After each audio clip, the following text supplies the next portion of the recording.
My name is John Morrow. It's a pleasure to be here today. We University of Georgia types don't often get into Georgia Tech. But it's not alien territory, but close to it. And so it's a pleasure to be here in a collaborative venture, I might note, because as you'll read, and I'm not going to go through the biographies of the people who are here today, this is sort of a combined Georgia Tech, University of Georgia effort in many of ways in order to include a number of people from Georgia talking about this important matter of the history of the First World War. This session is about over here. And while some of us would love to talk about the Western Front and American soldiers and defeats and bloodiness of the war, we're going to stick to the domestic scene, which in some ways we're going to learn is almost as violent as the wartime scene in this country. It's not a particularly pretty picture. But we're going to start with the overview of the United States of America, and I've been asked to do that, forward to it. And then we're going to have the situation in Georgia. I'm not going to have any slides, so I'll probably be the only one today that has no slides whatsoever, and I think that means you better listen to what I'm saying. Paul Hudson and Melora Mirza, whom I had the pleasure of introducing before, will do a presentation on Georgia, and then Jonathan Darcy, who I had the pleasure of meeting today, will do a presentation on Atlanta. So let's go with a broad perspective of the United States. I'm not going to repeat. It's been very great to hear the economic aspects that we've already had presented, and that was outstandingly done. It's worth it to remember that and know it, and I'll try not to repeat some of the things that have been said earlier. A couple of initial points. I'm not going to stop in 1918, 1919. I'm going to continue through 1921, because the war and the armistice may stop in 1918, November. Other people, will note that the war goes on everywhere else. The only place that the war stops is on the Western Front and on the Southwestern Front, Italy. The rest of Europe and the globe is alight with violence and, in many cases, genocidal things that continue after the war. And we need to remember this. And the United States Army is going to be involved in a couple of places that Cy will talk about. The nature of what happens in the war does not stop with the armistice or even with the peace treaty in the United States either. We need to remember that. The other thing is that please don't ask any questions that have to do with the post-war era, because that's for this afternoon. So save them all, and we'll deal with them then. And I'm not going to talk about the flu epidemic, which I know is going to be very disappointing to all of you. It's because we have an expert coming in this afternoon, Dr. Moran, who's going to talk about it, so I shall leave that to him. Historian Neil Wynne concisely described the conditions existing in the United States during the First World War in the following manner. Both class conflict, poverty, squalor, disease, and suffering persisted everywhere. End of quote. He might easily have added rabid racism, and in the paranoid atmosphere that accompanied preparedness for war, suspicion and hatred toward recent immigrants, although as Monique pointed out, 20% of the American Expeditionary Forces were recent immigrants, aliens, as well as pacifists, socialists, and anarchists. In 1915, we've already heard about the loans. The J.P. Morgan Bank became purchasing agent for Britain and France, floated loans, you saw the enormity of those loans, and arranged credit and organized American munitions production for them. Woodrow Wilson, right after the sinking of the Lusitania in early May, proclaimed the United States in a speech of May 10th, 1915, quote, "A nation so right it does not need to convince others by force that it is right." In other words, another quote, "a man too proud to fight," end of quote. That's 1950. At least the German Navy placed restrictions on submarine warfare after Wilson's protests. But what most people don't realize is that restricted submarine warfare was just as dangerous to the Allies as unrestricted. It didn't really reduce the casualties. It was just simply they approached it differently. Despite the formation of a Women's Peace Party in January of 1915, and the popularity of the songs "Don't Take My Darling Boy Away" and "I Didn't Raise My Boy to Be a Soldier," they're the two most popular songs of 1915, the government attempted to increase the size of the federal army, but it made a mistake. It was going to do it at the expense of the National Guard. Southerners and Westerners were more concerned about protecting states' rights and avoiding war than with rectifying America's obvious military weakness. And so what we see is that the U.S. policy of neutrality, if clearly in favor of its trading partners, the Entente powers, Britain and France, was a wise one in our condition. A rapidly growing population of more than 100 million people, which had increased by some 9.5 million merely in the years since 1900, many of them immigrants from southern and southeastern Europe, was crowded together in the unsanitary, segregated slums of northern cities. And on the other hand, you have more than 50% of Americans who still live in rural areas. The worst housing in these cities went to the more than 500,000 African Americans migrating north and Midwest out the South, where though 90% of them remained after slavery and Reconstruction, they had no power, no right to vote, despite the 15th Amendment of 1870, which guaranteed them the right to vote. And they were constantly at the mercy of violence and lynching by white vigilantes and mobs who would never be punished for their crimes. On the whole, pronounced inequality characterized American society, where a small group of wealthy industrialists reigning over powerful monopolies dominated politics and government, while millions of Americans lived in dire poverty on the land and in the cities. Employers readily resorted to murderous violence and used National Guardsmen, state police, or paid enforcers to keep order in their factories and mines.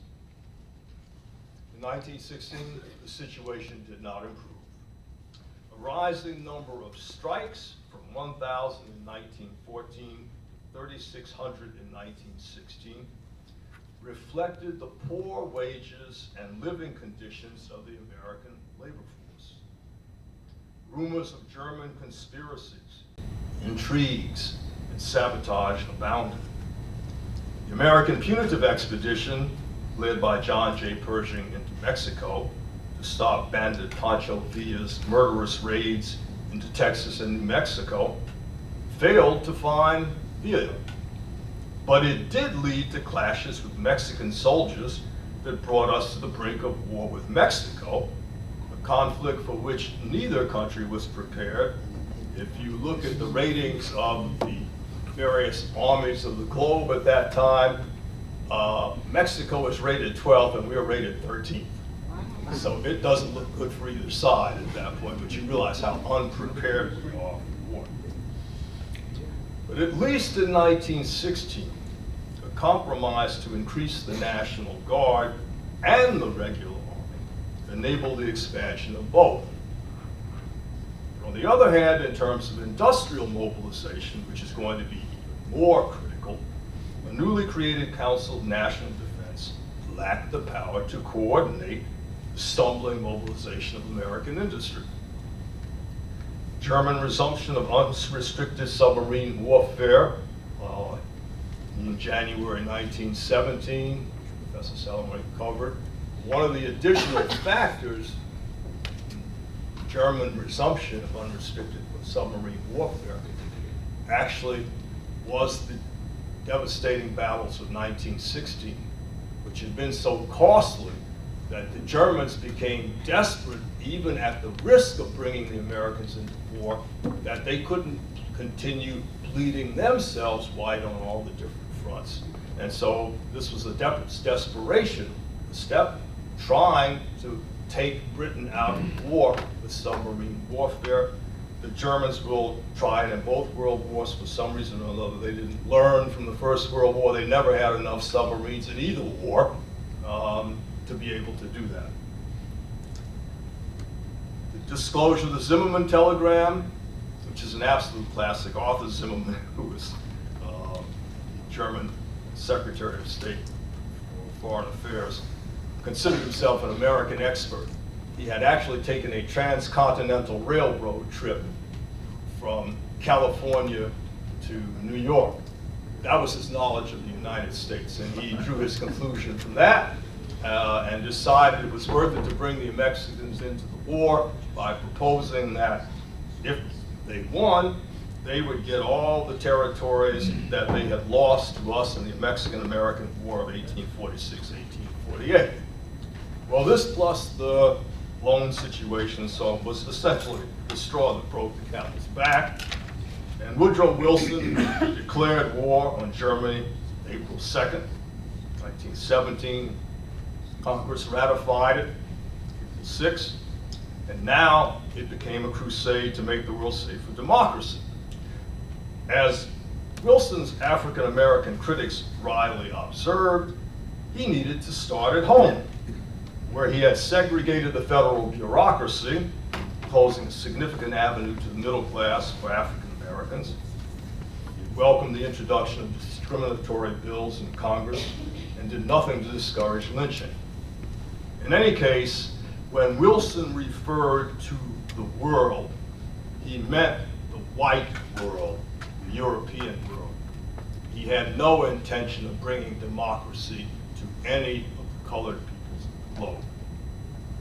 What he did plan to do was to exploit the Entente powers' dependence on American finance and munitions to play a controlling role in the alliance until our mobilization of a large and well-equipped army come to Europe, play the deciding role in winning the war that would likely last until 1920, and ultimately dictate the peace. Wilson is often portrayed as an idealist. This is calculated. He's not that much of an idealist at all.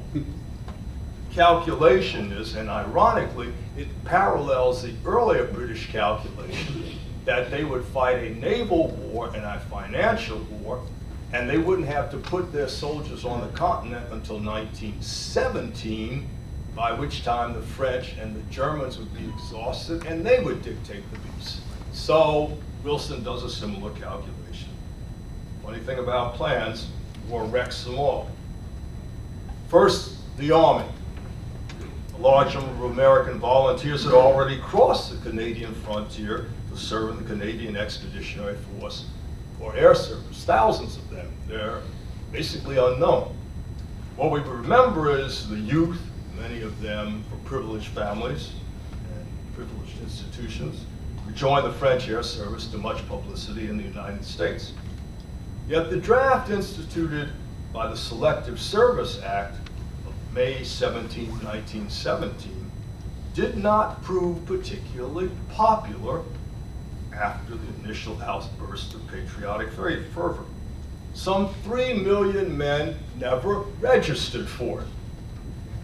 And a further 12% of the 2.8 million in the initial draft deserted.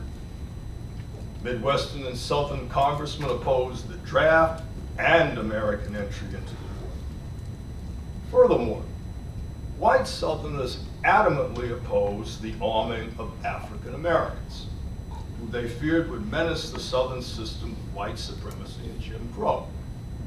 As Mississippi Senator James Vardaman, a leading racist at the time, reasoned, if black men proved willing and able to shed their blood fighting the Germans, they would earn the right to equality, which is exactly what African Americans believed, the circumstances that the South could not tolerate.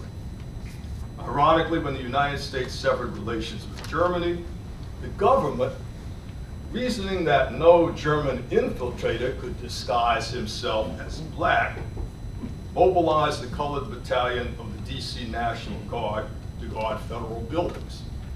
So, on one hand, African American soldiers were by God, and I do note that they realized that Germans did have certain limitations to their ability to cause espionage, and that was they couldn't become black.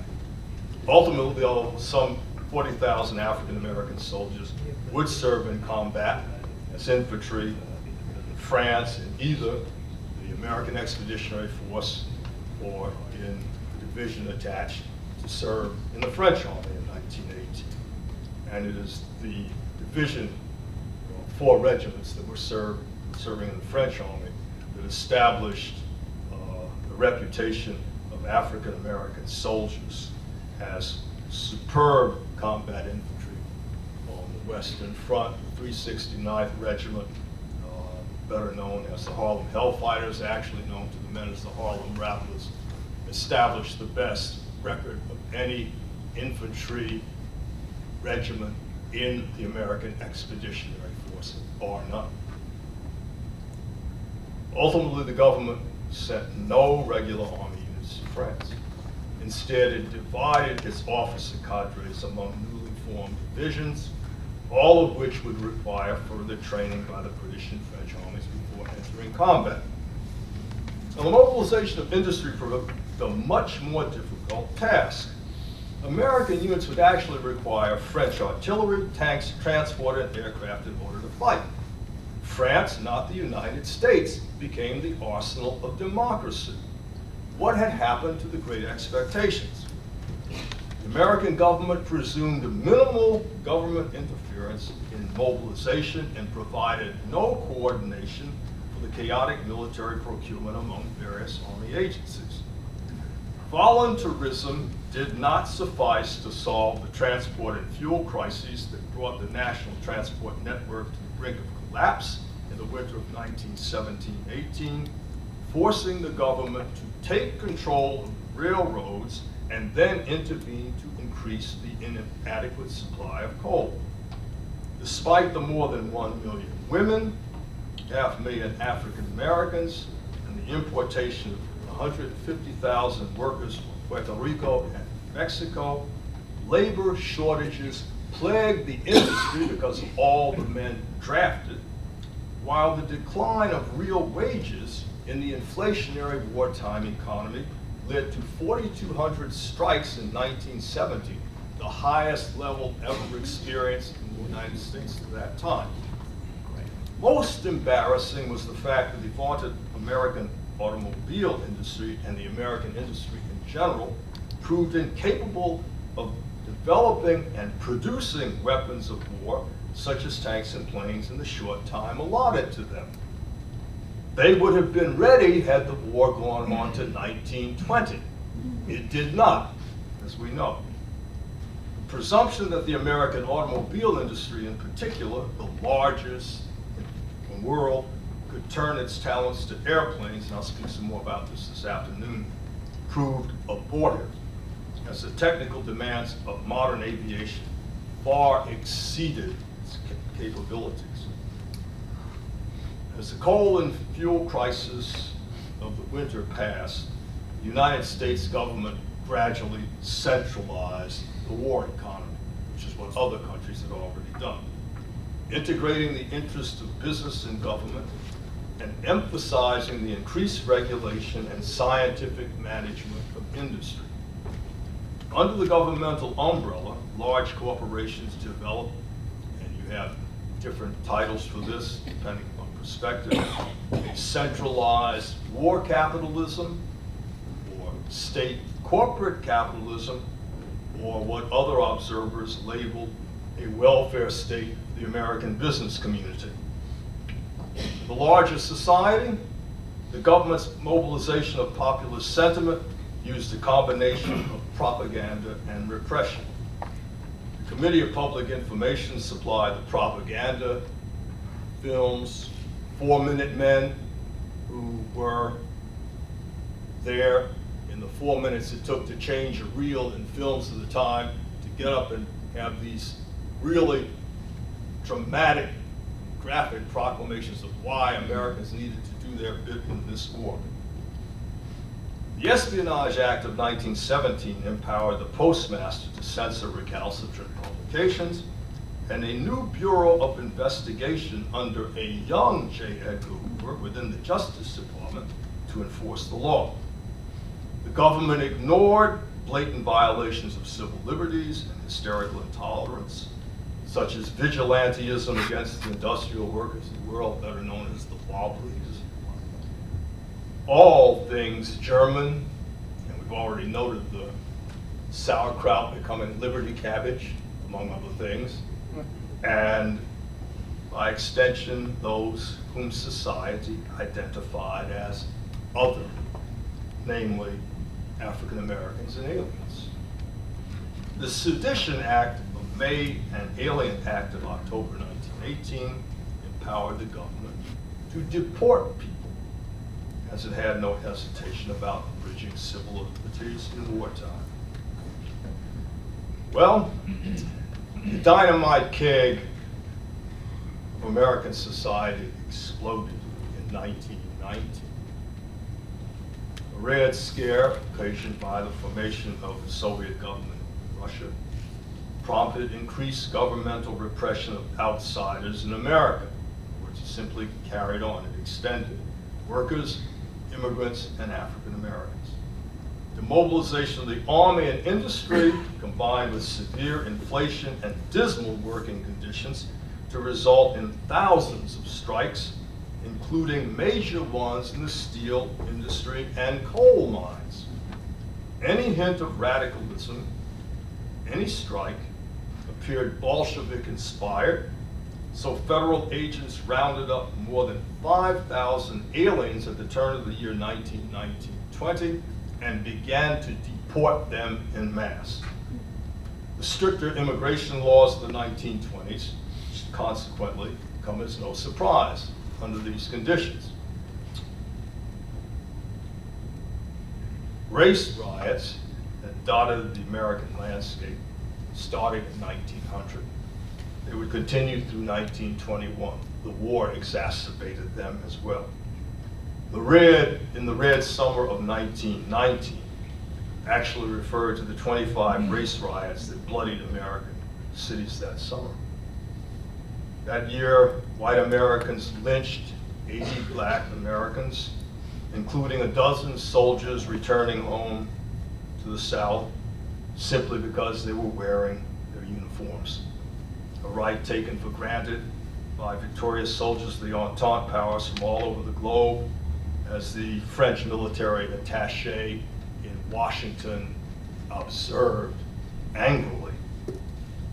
The war and the rise of Bolshevism exacerbated racist fears in the United States, regardless of the active participation of Black Americans in the war effort on the domestic and military fronts. Ku Klux Klan would attract millions of members in the 1920s, a resurgence spurred by D.W. Griffith's film, Birth of a Nation in 1915, which Woodrow Wilson showed in the White House, despite protests. The nativism of the Klan, which was anti-everything, not just African Americans, but Catholics, Jews, immigrants, you name it, was catching in those years. I'd like to end on an interesting note, though. The United States and Germany were two of the leading nations in terms of espousing ideas of eugenics, something we often ignore.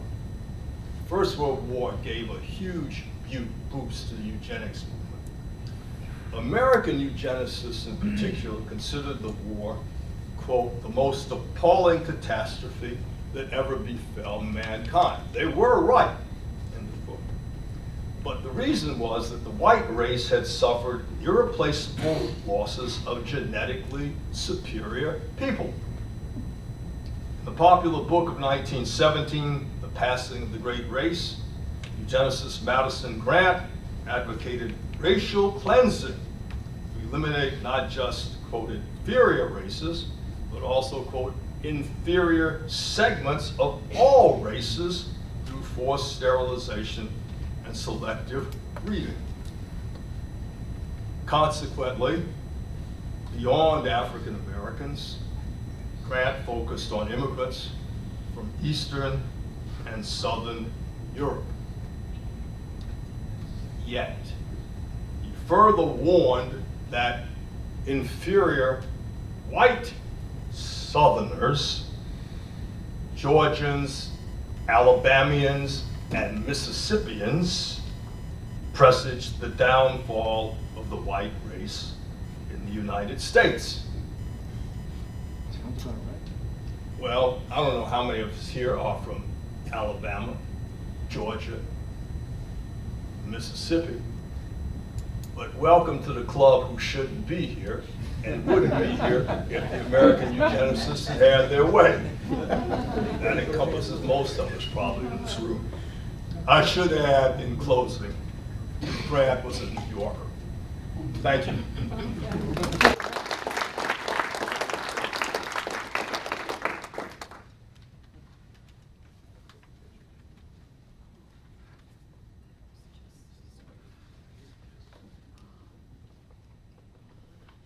It's such a luxury to have Chris here to get one ended and the next one brought up rather than giving.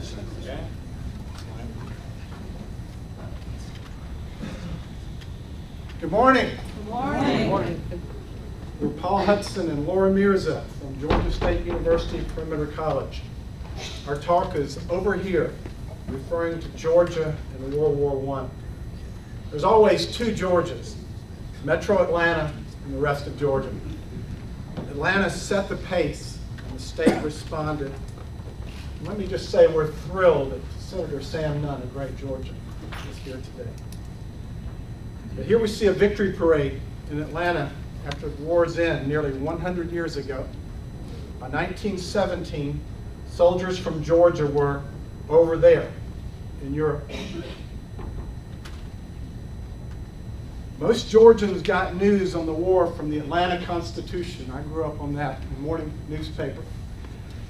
When the war broke out in 1914, Americans viewed it as a European affair, supporting President Woodrow Wilson's neutrality policy. But Americans didn't realize that British propaganda effectively portrayed Germany as a ruthless Hun in Belgium. They became outraged when a German submarine sunk the British liner Lusitania with Americans on board in 1915. Georgia staunchly supported Woodrow Wilson when in 1917 he asked for a declaration of war.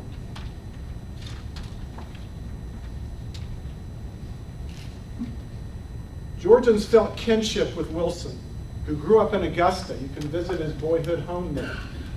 His namesake uncle, James Woodrow, had been a professor in Baldwin County. When America entered the war, Wilson was convinced that the United States was fighting for democracy.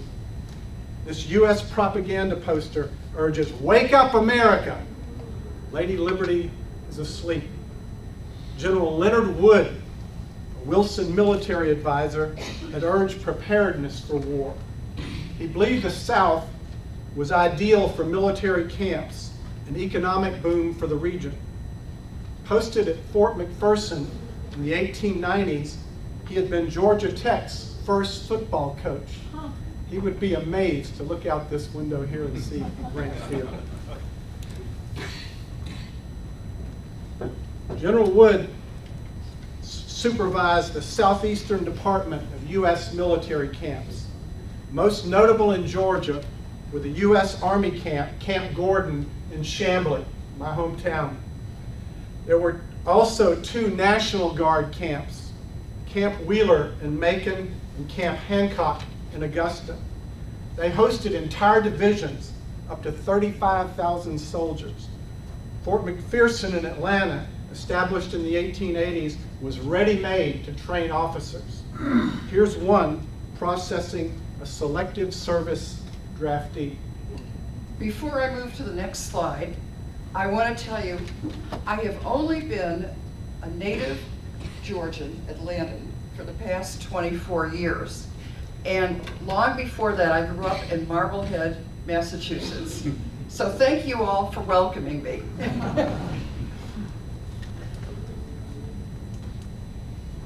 Now, on the right, we see Emmett J Scott, an amazing individual who had broad experience in journalism, education, government. He was appointed special assistant for, in the language of those times, Negro Affairs to Secretary of War Newton Baker. Now, during this time, he also wrote a comprehensive history of African Americans in World War I, with the addition of many of the documents that were going through that he worked on or had access to in his position. Now, from one table on that book, we can see that there were 70,000 enlisted men from Georgia that served in the war. And just of note, that now this does include those who may have left later, but there were almost 34,700 whites and around 34,300 blacks. Thousands of African Americans were ready to fight for freedom, but many felt war service should come with more. Oh, you all have gentlemen's and gentlewomen's courtesy. Okay, let me finish this and then we'll go back to that one. Okay. No, so let's get back to the right slide. Okay. There we go. There we go, everybody. Thank you for your courtesy.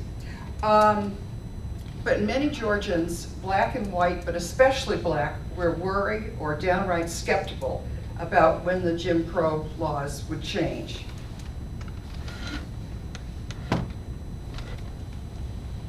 Now, the men at Camp Gordon in Chamblee, shown here, were digging a trench. One of the characteristics of this war was, as we know, digging the trenches, and then you would have the enemy. The Germans would be over there with all these trenches being dug, and in between was no man's land. On the right is Alvin C York, one of the most famous heroes of the war, who grew up just north of the state border in the rural town of Pall Mall, Tennessee. I did call to ask them how to pronounce this, and the 2 people I spoke with gave me 2 different ways. So anything works, but he did grow up there and later would put much of the money he earned into benefiting people there with their education. Sergeant York trained at Camp Gordon. He made a remarkable capture of German soldiers at the Meuse, Argonne, and received the Medal of Honor for his bravery. Now here he is honored in a commemorative stamp.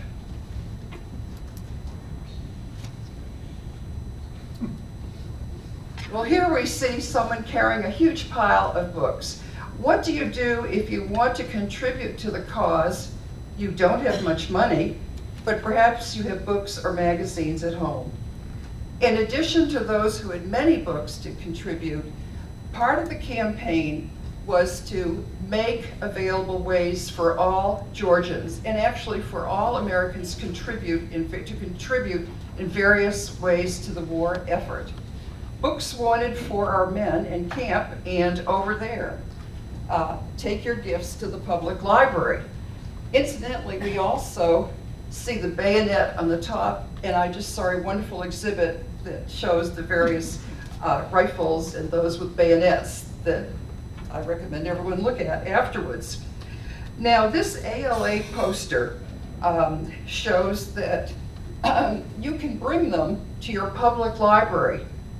Actually, your public library was basically segregated. There were traveling libraries.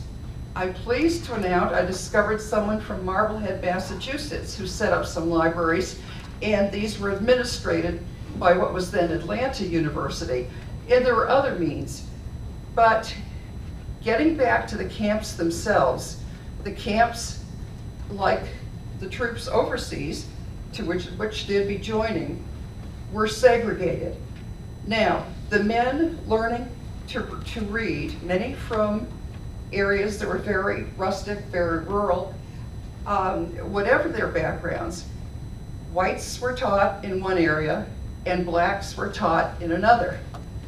In addition, we'd heard earlier that people that spoke, came from Europe and spoke other languages needed to learn English. But one of the reasons they also needed to learn English is first to learn more about the country and patriotism.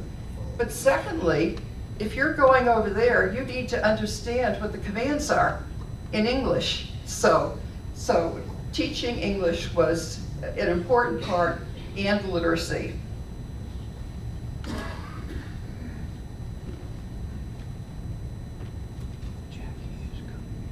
Let's see if we'll go here. Aha.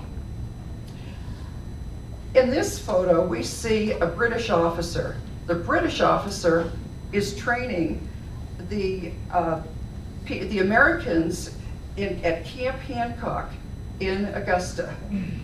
And the bayonet, the blade mounted on the rifle barrel, was intended psychologically to empower the soldiers, those in training, to be able to commit this act of attacking and killing others up close, which is so against whatever people are brought up at home.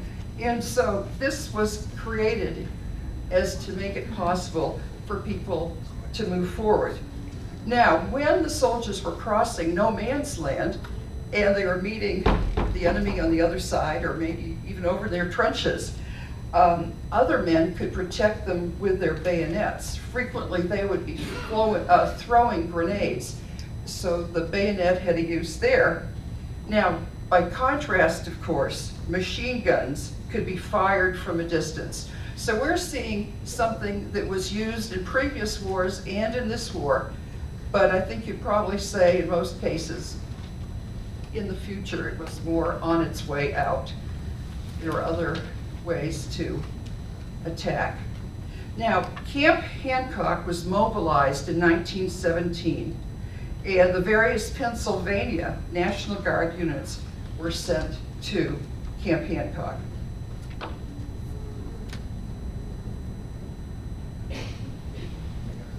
Now, the Georgia camps also had two major ones where prisoners of war were sent.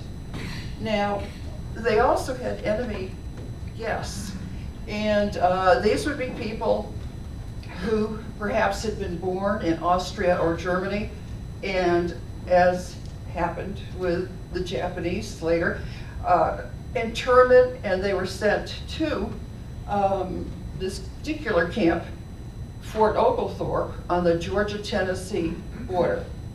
And down here you can see there, and this may be the newspaper that was put out by the prisoners. They're very busy making their spring gardens. If you were going to eat, you had to grow your gardens, and so that was one activity. Another at Fort Oglethorpe, there actually were cultural divisions. So if you were there as the conductor of the Boston Symphony Orchestra and who had omitted to play a heroic American song, you would find yourself down there, and that particular elitist group gave concerts for the others. So you had, even in these camps, the kind of stratified groups of prisoners and then of these alien guests. Now turn to Fort McPherson, you can see kind of the same thing. Well, here we have our Marines on the left, but then you have the officers of a submarine. They were captured even though we got into the war late.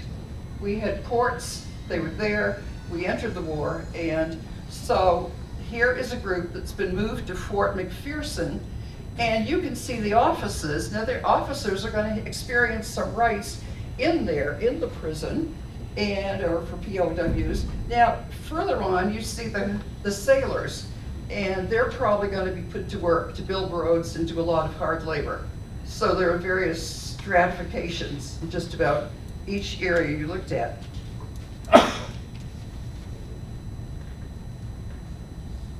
Georgia's Student Army Training Corps included Oglethorpe University, one of my alma maters, on Peachtree Road in Brookhaven.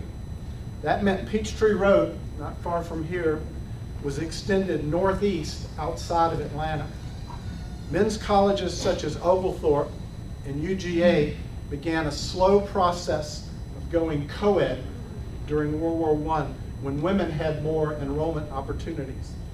Student pilots trained at Souther Field near Americus when military aviation started in the United States about 1918. Ground schools began at various campuses, notably a large one here at Georgia Tech. There were also black college cadets from Atlanta University and a segregated student army program.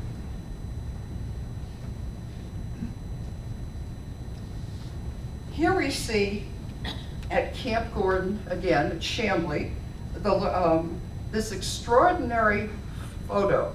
Now it consists of 12,500 officers, nurses, men, in formation as the Human American Eagle. I might point out that there were perhaps 30 of these that were done in various camps, also football fields, towns. One was done of President Wilson. Not sure how he felt about it, but there probably were about as many people forming his face. Now, the photographers, Arthur Mole and his assistant, John Thomas, took a long time into preparing diagrams. How would a person in full uniform project? In addition, they had to be aware of the distance, perspective. Thinking of Stone Mountain, you know that the carving is enlarged as you get up higher to take into account the distance so that it looks the proper size from the ground. Well, this picture was taken with one of the photographers standing on something that he had built that was 80 feet high, which also reminds me of Stone Mountain, which had a tower for a while that blew off in the wind from the top of Stone Mountain. But at any rate, and he would direct things. Now you see the nurses down in front, 1, 2, 3, 4, 5, perhaps 6 with their nurses' caps, and there are a few other people.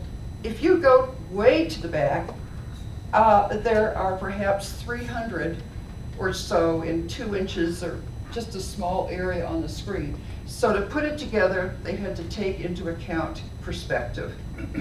Now there are 2 schools of thought on this now. One is that this was a very, very patriotic way to celebrate. You had these young people coming in, they would buy a picture and send it to their moms or sweethearts. And then the monies that came in went for the war effort. And in fact, part of the amount that the photographers made was given to the people when they returned from the war or to their families if the young people had died overseas. So at any rate, this was both a kind of art of the time and something that was, like everything else, subject to a little bit of criticism, depending on what these represented. Sometimes some people thought this might be a kind of fascist movement or introducing other themes besides patriotism or just a limited patriotism. But I think for the soldiers, they were just a remarkable thing to have. something unique and affordable.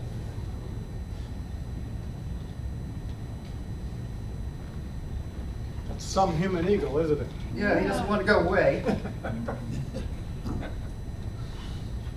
I see the problem before. Chris? There it is. Here we go, magic touch, thank you. Georgia just loves to claim Eugene Bullard as the world's first combat black aviator. He was always affronted by Jim Crow in his home state. Born in Columbus, Georgia in 1895, he ran away.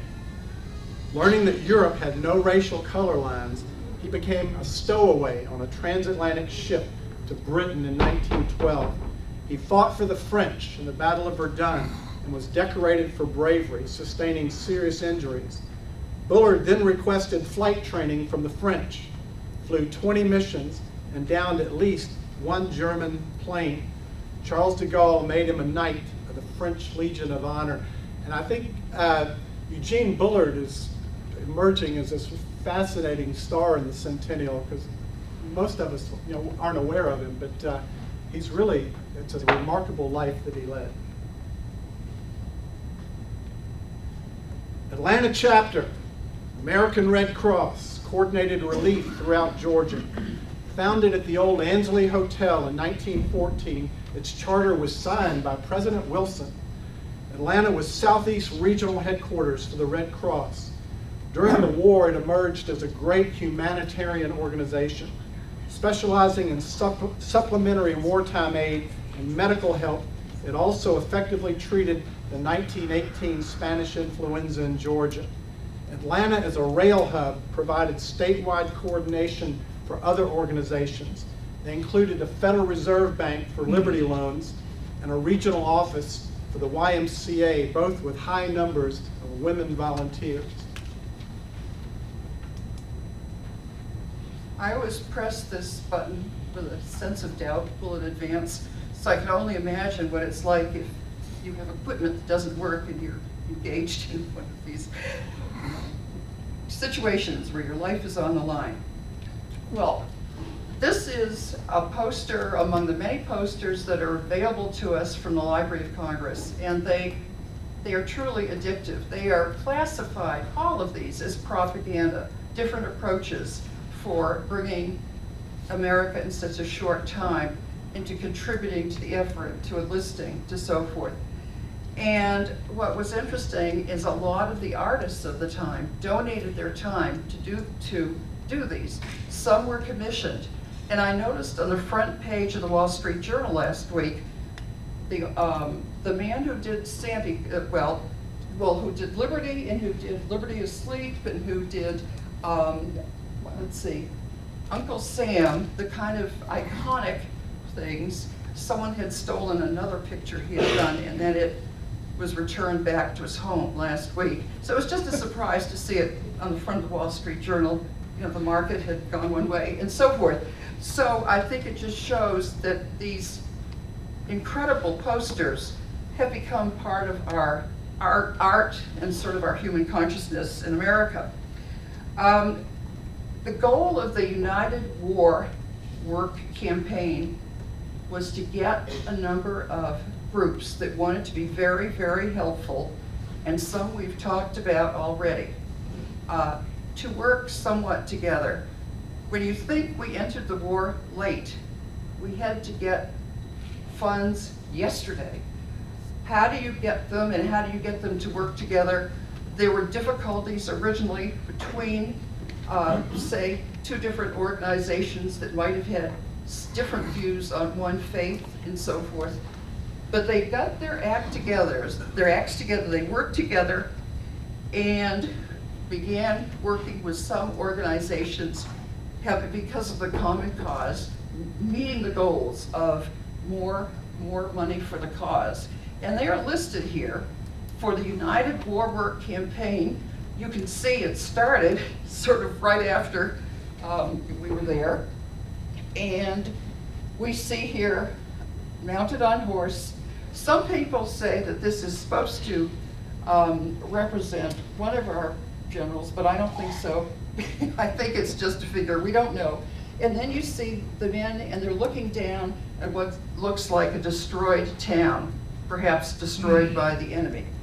But whatever the means that was used that could get people involved, a feeling of guilt, a feeling of needing to rush, and to face the danger, the propaganda, morale hastens victory. Back up the boys over there. This was one of those, and again, it was done by a prominent illustrator, and who probably contributed this to the war effort. Now we're going to talk about food. I know we've already been well fed, and let's see, this morning. And you can imagine whatever amount of calories we need, the troops needed 2 to 3 times more. And whatever was particularly useful and filled with nutrients needed to go to the overseas. Now, everyone would create a victory garden. And actually, originally, it was a war garden, but after the war it became a victory garden. If you had a patch outside your first grade class, you'd make sure your students put a garden there, and at home for vegetables. Now, in the middle, we see 3 girl guides. Girl Scouts is what the group became in Savannah, and they are collecting peach stones or peach pits. Now, that's the one thing I don't collect from a peach. But the terror of the war included the poison gas that was used in several times, and there were some laws against it later.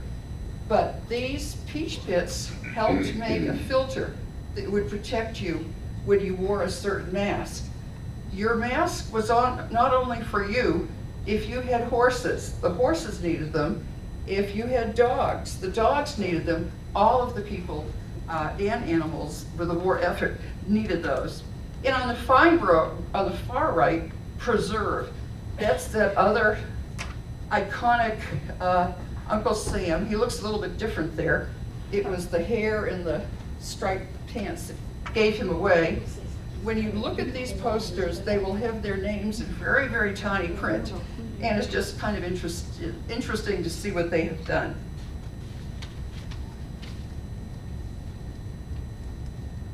And now for another magic press here. No?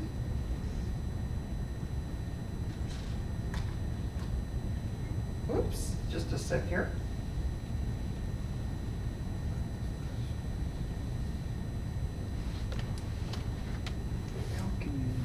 I was going to have Paul do these this time, but I would have been worse. I could. No. All right, we want to get right down, right to here. 16. Thanks. Yeah, thank you. War stimulated a textile boom in Georgia with a women's workforce. High demand for uniforms meant federal contracts for cotton mills. 2 important ones were Crown Mills in Dalton and Callaway Mills in LaGrange. Here's women workers on the left at the Fulton Bag and Cotton Mill in Atlanta's Cabbagetown. On the right, Emory Hospital Unit in their Oxford gray uniforms went to Europe and staffed a 7-building hospital with 1,400 beds. Emory's was the first U.S. field hospital to reach the Western Front. A monumental legacy of the war in Georgia's Victory Drive in Savannah. Maybe you've traveled it. Dedicated in 1922, it's in memory of Savannah's 135 fallen soldiers. The city planted 135 palmettos in their honor and built a 7-ton Georgia granite memorial with their names. A sculpture series was called Spirit of the American Doughboy by E.M. Duquesne, based in Americus, Georgia. The prototype was in Nashville, Georgia in 1922. It depicts an American World War I soldier carrying a rifle and holding high a grenade as he walks through destruction on the Western Front. This particular doughboy statue is in Waycross, Georgia.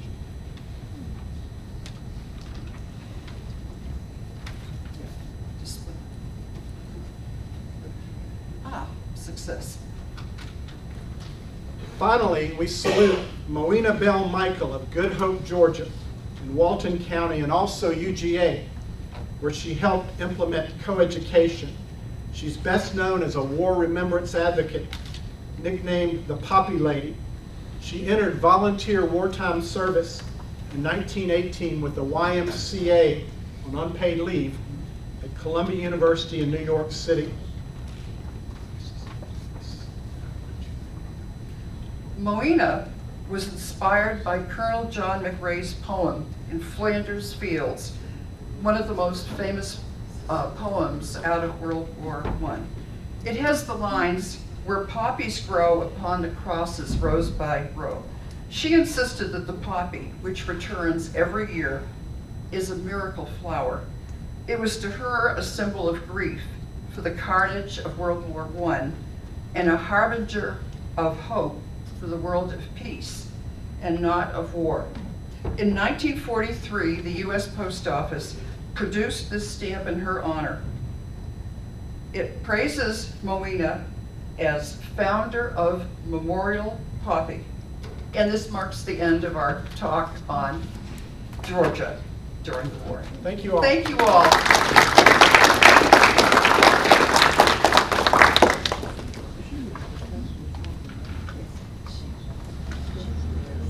I'm going to stand here.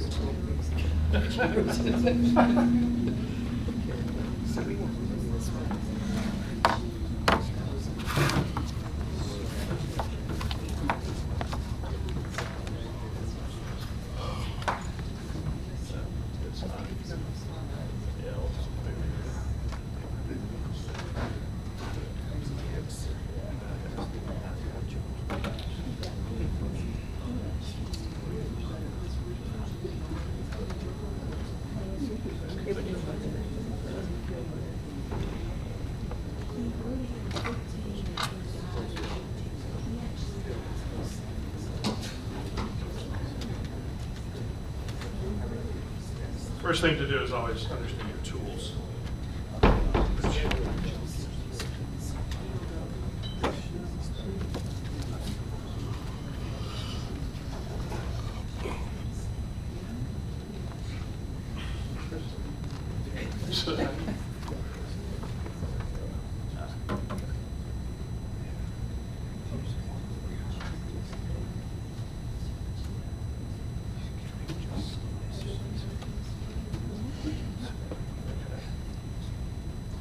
All right, with the little technical issues.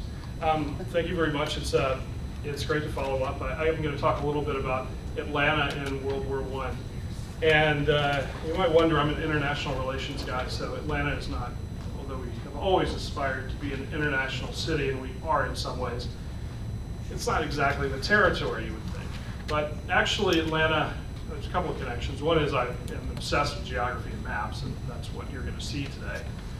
So there's a connection there. But also Atlanta had a role with the Atlanta School of Sociology in the birth of international relations as a discipline, which came out of a desire, international relations, forgotten history, a desire to prop up the white racist power structure in the world of colonialism. So the bad part about the background in the 19-teens and 20s of international relations, which I'm fascinated with, is how we got from studying how white people can stay in control to how we got to fighting the Cold War.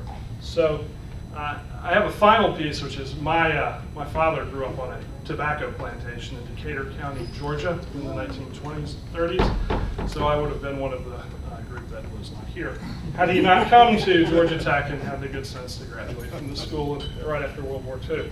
So I'm going to tell a story in maps of what Atlanta was in the beginning of the war, picking up on some of the themes that we've talked about already, as well as what there was actually a broader contribution that the city made to the war effort than most people realize.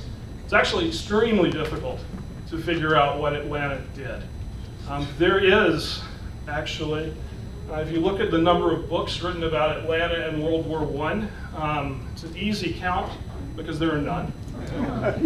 If you do a search on the number of published academic articles that include either World War I or Great War and Atlanta in the title, you will find 2 articles, one of which was written by our presenters, a wonderful article on Camp Gordon.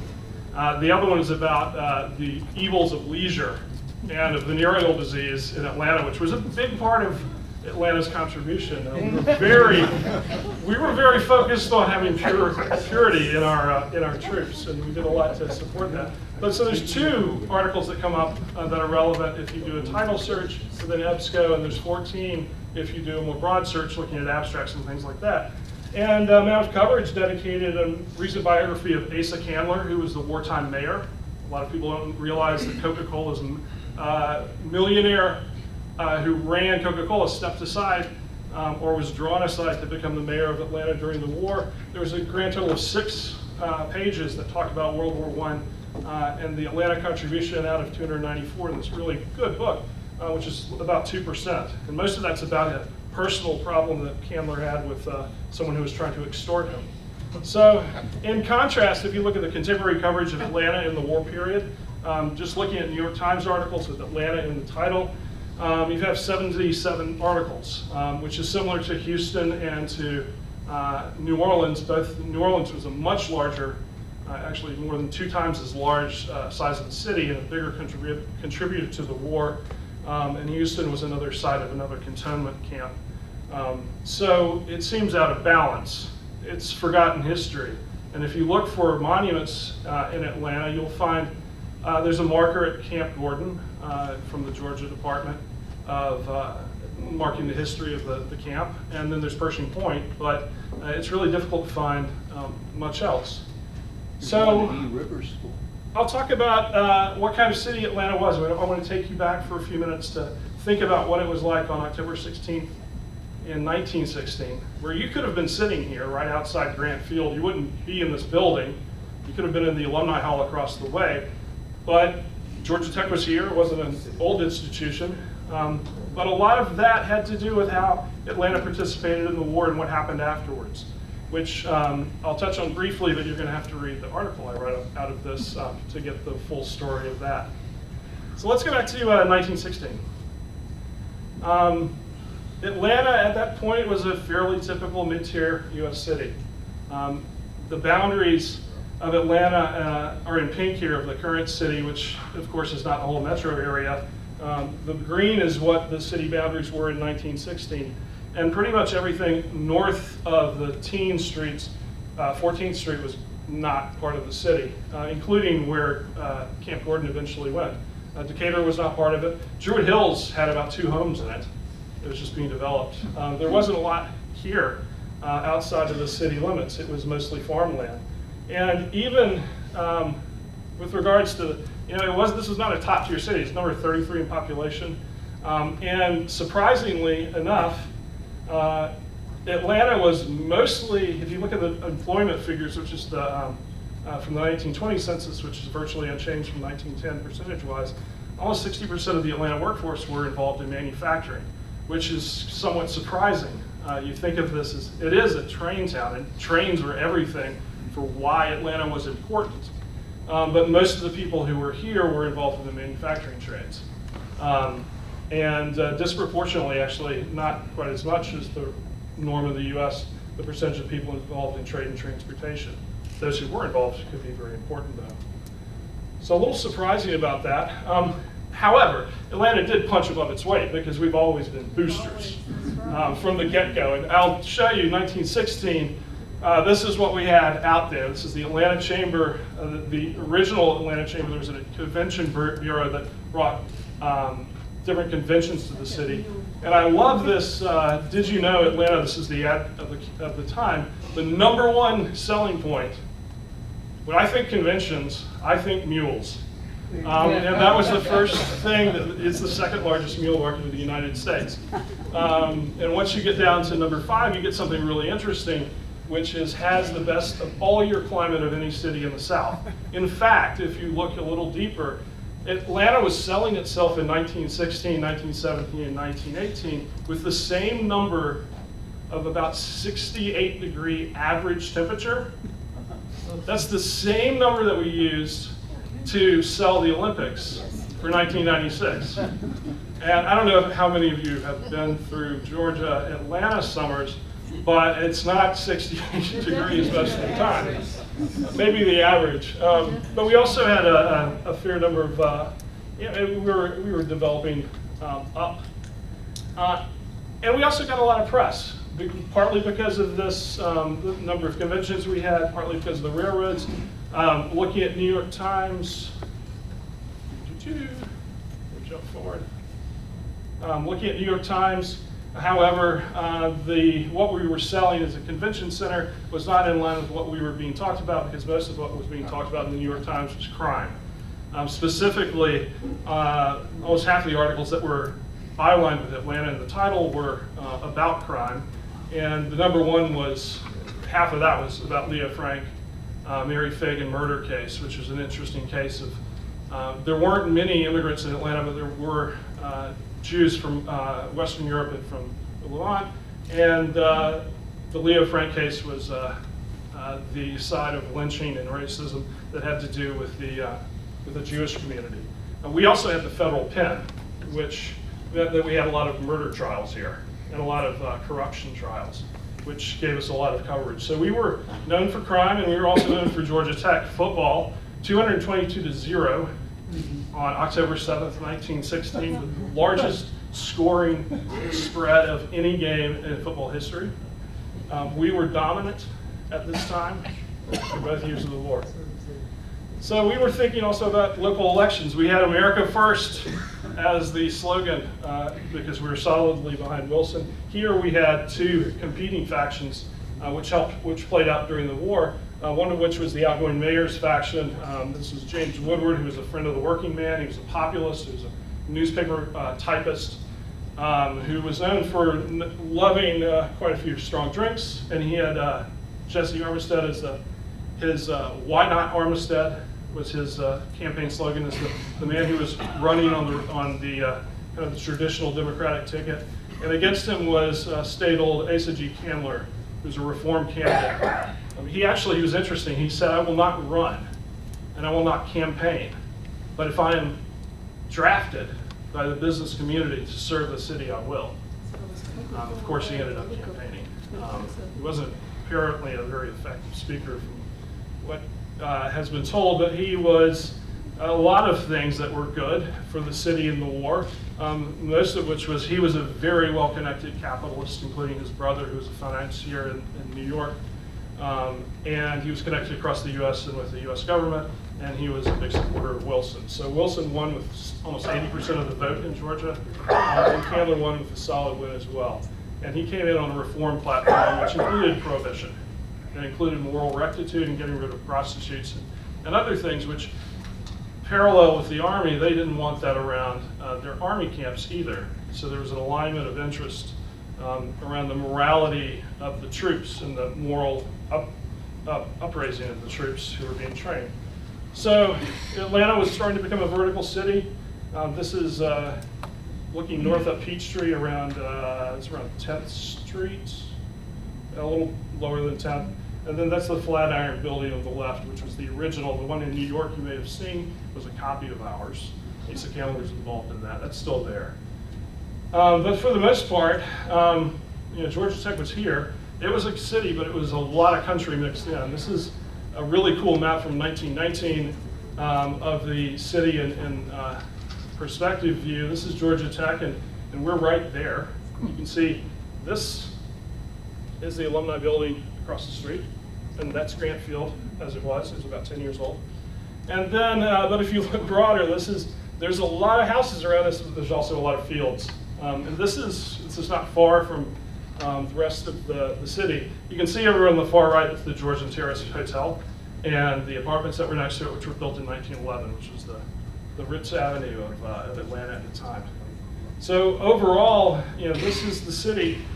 We had a central business district, but there's a lot of farming. And why did anyone, this the number 33 city, why would you build a camp here? Well, it's really the same reason why Sherman burned well, okay, to be fair to Sherman, I'm not sure that Sherman actually burned it. It could have been the Confederates, but in any event, it was a good thing that the city was destroyed during the Civil War, but it was destroyed because of the railroads and the industry that was associated with it. So if you look, and it's cool there were actually 15 different rail lines that went through Atlanta at the time of the start of the war. This is not all of them, but it gives you a feeling for it just by tracing the routes through the city. You can see exactly how much this city was grown around the rail system. And it was permeating the middle of downtown and where people lived and worked. It was a very dangerous time, actually, because most of the rail crossings had no guards and there's no viaduct. So a lot of people were killed every year. But this was the dominant reason why Atlanta was even in the newspaper in the first place. And with it, there's Georgia Tech up at the top. With it came a lot of manufacturing. So you had railroad stores, iron and steel works that were concentrated southwest of downtown, down to where I grew up. Textile around on the east side, around Cabbagetown. Coca-Cola bottling was out on Edgewood near Inman Park, still there. Heavy manufacturing on the farther west, or east side of the town. Fertilizers and oils out in the suburbs, and those suburbs is where I live. That's the La Vista area and Lenoxie area and the Brookwood interchange. And then the oil and gas works were out where we are over here. So there was the railroads, even though it wasn't the most populated town, it was extremely important because it was the connection point between east and west, and from the interior south, pulling out the very important crop of cotton and cotton-related materials that were used in the war effort for uniforms as well as in ammunition.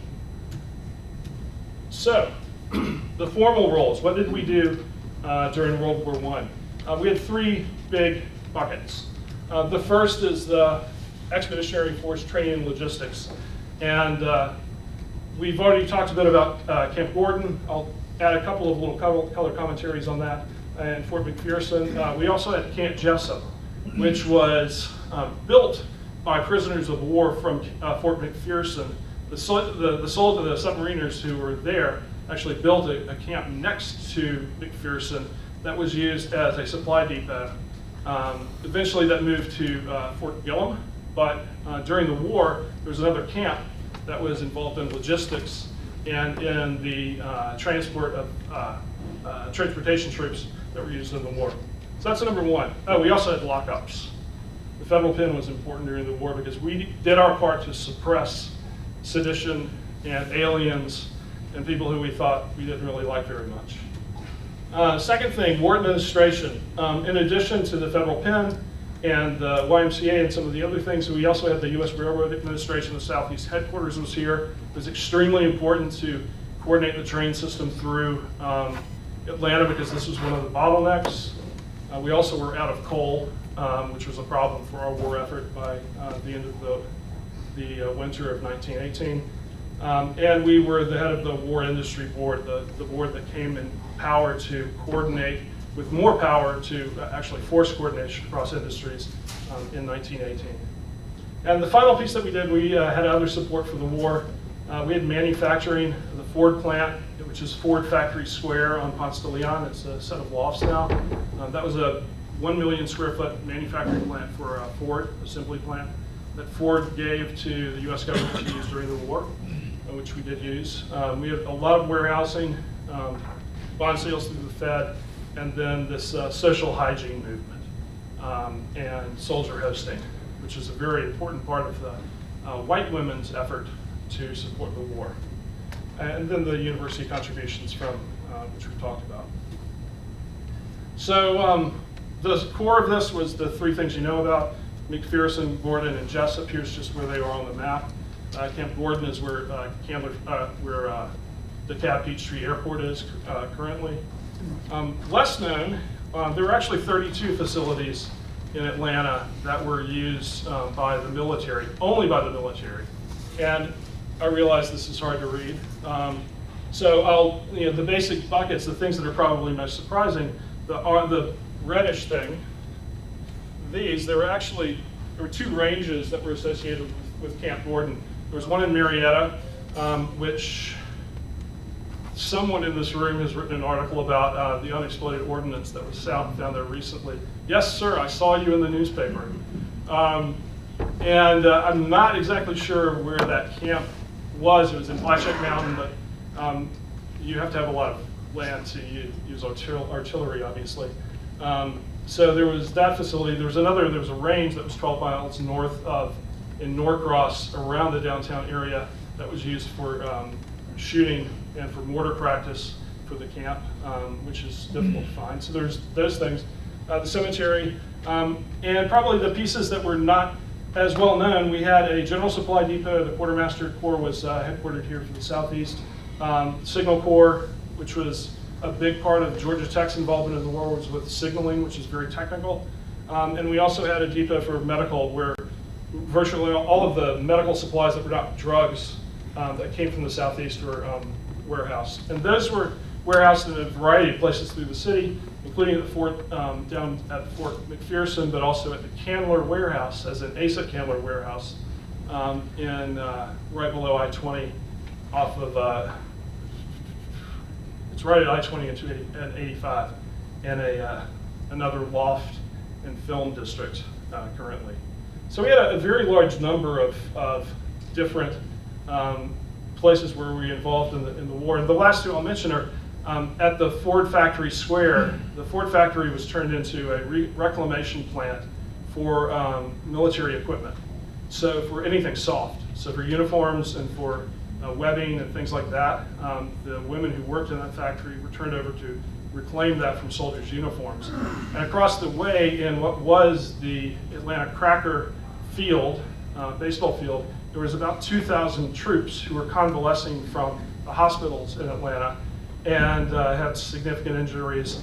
And a significant number of them actually worked in that factory in trying to rehabilitate and to find a different way to work if they had lost a limb or eyesight. So a very significant number of places around Atlanta, and with the exception of Camp Gordon, there really is not, and Fort McPherson, there really is not a whole lot of memory for these things. So we talked about Camp Gordon. It was huge. Atlanta at the time of the war starting was about 20 square miles, and the main camp of Fort Gordon was 5 square miles. So it was a significant addition. If you add the other areas, it was almost another 50% to the city area of Atlanta. And we had in total, in addition to the 40,000 or so that were there at any one time, in total about almost 250,000 troops went through Camp Gordon, either through training or through demobilization. And surprisingly, it was not at Georgia. Georgia was the single largest state that contributed, but there were actually, by design, there were a lot of troops from the Northeast. New York, Tennessee's not Northeast, I recognize that. But New York, Ohio, and Iowa, and that was part of Wilson's policy. He wanted to form a more nationally unified, especially as a Southerner, to form a more nationally unified culture out of the war. And of course that was for white people, because he was also a blatant racist, and that was part of the time. But there was a policy to bring in a lot of different troops from different areas. And that included, as our previous speakers mentioned, there was a significant amount of troops who did not speak English as native language. So there were different groups who were focused on building the language skills as well as building the culture. And the Atlanta Jewish community in particular was very critical in helping build a sense of connection with the Jewish members, especially the new immigrants who were part of the forces in the camp. So it was, I think we've gone through most of these. Yep. So there's a lot of movement in and out of the camp. There was up to 10,000 in addition to 38,000 total African-American troops. There were about up to 10,000 African-American troops who were in the camp at a time, all of which they were completely under white officers.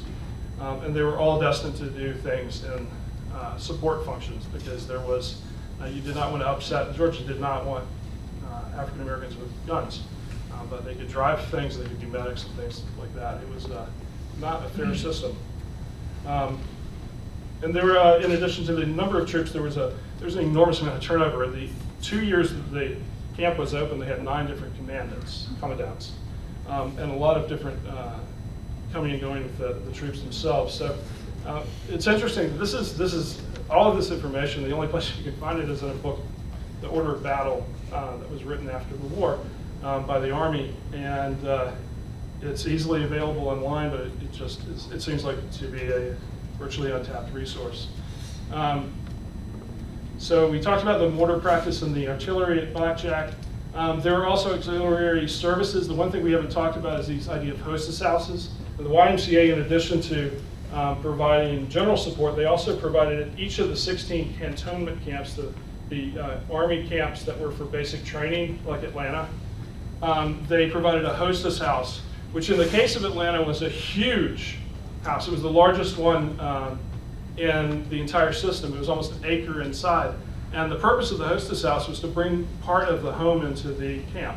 So the idea was to bring the domestic and the feminine into the camp to kind of counterbalance the aggressive masculinity.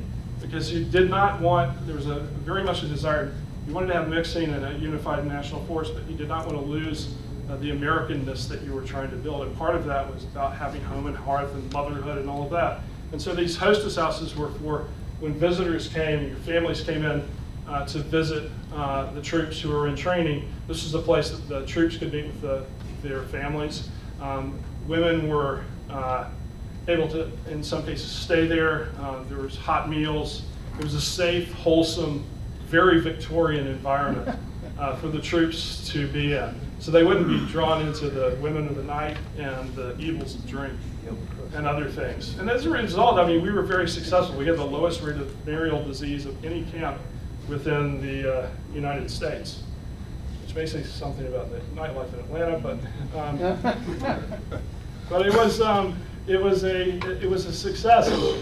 And so there was, in a way that, in addition to the fact that this camp brought in over $1 million in revenue to business people in Atlanta every month, which in that time was a large amount. And in addition to the fact that the land that this camp was on was owned by Asa Candler, the mayor of Atlanta, and the head of the Chamber of Commerce, among several other gentlemen who were paid for it. This was also an opportunity for the city to help reinforce its overall, at least the elites, reinforce the idea of morality, public hygiene, public purity. And to get rid of some of the less desirable elements in the city as they saw it. So it's really amazing. They did a great job. This hostess camp was really amazing. They served over 2,000 meals a day within this facility. And this is not, you didn't have Cisco at that time. It was really amazing. It was all, and these were all designed by a woman architect, and they were all run and staffed by women. Really amazing contribution. We talked about the Emory unit a bit. They only had, amazingly, they had some of the lowest rates of infection, and they also had only one casualty through the course of the war. And then, so that was Camp Gordon. Fort McPherson, we've covered most of this. I think the one thing that we haven't emphasized is that Fort Mac became a hospital. It was General Hospital number 7 for the most part of the war. That was its most important mission. And over 10,000 troops were treated there. I talked about the Camp Jessup that was added on top. This is one of the few military forts that was permanent. And 2 corps that were formed during the course of the war were the Military Transport Corps, which was about trucks and truck transportation. There were 4 camps for that in the United States, and Fort McPherson and Jessup had 1. And the other was a quartermaster's depot in Atlanta because of its location and its centrality in railroads, was one of 11 depots for quartermaster in the U.S. And this one in particular was focused on food, shoes, and clothing, which makes sense because it's the South. So the federal pen was here in the same location as now. It had Al Capone later in the 1920s. In the pre-war period, we had the ambassador of Germany to the United States was a guest of the federal penitentiary, along with a number of other general prisoners. And the Ford plant and Ponce de Leon Park, as I said, were part of the war effort, and the Student Training Corps we talked about as well. Georgia Tech, by the way, was the largest contributor to that, with over 1,000 pilots who were involved in ground school, which is the technical aspect of training. So go Yellow Jackets. And the final thing that I'll cover is that Atlanta was also a regional administrative center. There was 3 things that were focused here. One was the War Industry Board. It was region number 12 focused. Second was the Railroad Administration, which was actually in play until 1920, and had a huge amount to do with the standardization, the professionalization, and the efficient growth of the United States after the war, barring the Depression. It helped standardize a very chaotic rail system. And then the Federal Reserve Bank, which at the start of the war was a very marginal operation. But over the course of the war, it grew from about 6 employees and $118,000 in revenue to over $1.8 million in revenue, because there was just an enormous amount of commercial demand for paper and for interbank credit because of the goods during the war. Atlanta also was spawned 3 other banks that were subsidiary banks, one in Nashville, one in New Orleans, and one in Birmingham, out of the Fed. So it became part of the Fed network out of Atlanta. And then Jacksonville came online in 1919, which is incidentally the year that my grandfather moved from Irwin Street in Atlanta to Jacksonville to begin his career as a salesman for Canada Dry ginger ale, which is amazingly what you find when you do research on the early part of the 20th century. So overall, Atlanta was a larger contributor than you would think, and some of the reasons why are things that had weight and that carried through Atlanta's growth into and through its period of the city too busy to hate, which included a business-led governance structure. Atlanta only had a business millionaire mayor once, which was Asa Candler, but it firmly cemented Atlanta's business community in the driver's seat of business development.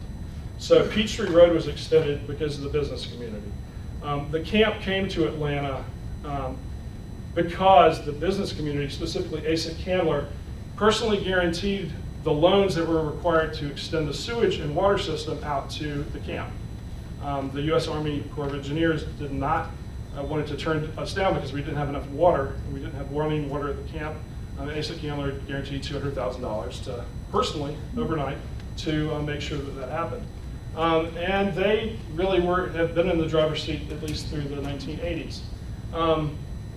The other pieces, we did our part in suppressing labor as well as suppressing African American dissent during the war. And part of that was an informal relationship between elites and labor elites and African American community elites and the white community. But it became part of this is part of the genesis of this idea, if not the practice, of the city too busy to hate, at least the city too interested in making money to be that distracted by things like agitation. And it also became part of us as a city reorienting around the federal government and federal funding. This was one of the few cities in the South that was really open to federal funding, and we saw what it could do during the war, and that continued afterwards, where the whole economy really reoriented around not the city, not the state, and not the region, but around the national and the international, which led to CDC later on, and also to the airport and its growth. And last but not least, Asa Candler gave up Coca-Cola in 1917, gave it to his kids. In 1919, they sold it to the Woodruff family and a group of investors. And Robert Woodruff had more to do with the development of Atlanta in many ways than any other single individual, with the exception of Hartsfield, during the mid-century.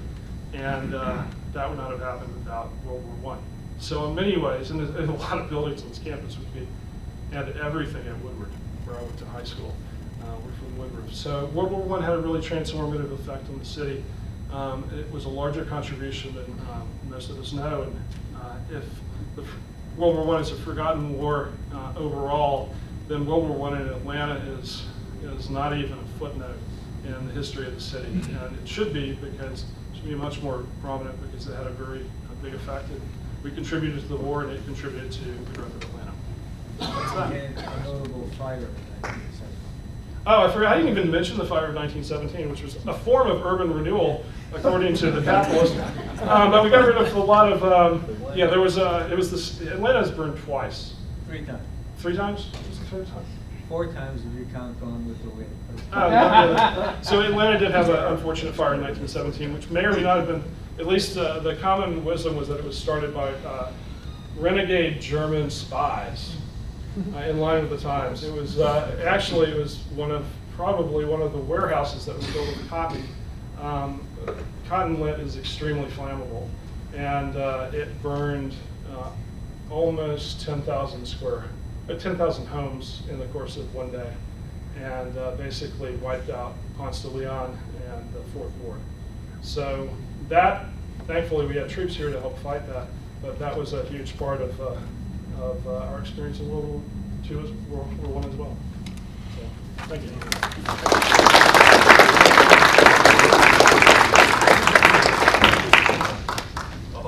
For the sake of time, since we are still behind, I'll ask you, if you have questions to pose to the group, catch us individually, because we need to move on pretty quickly. Thank you so much.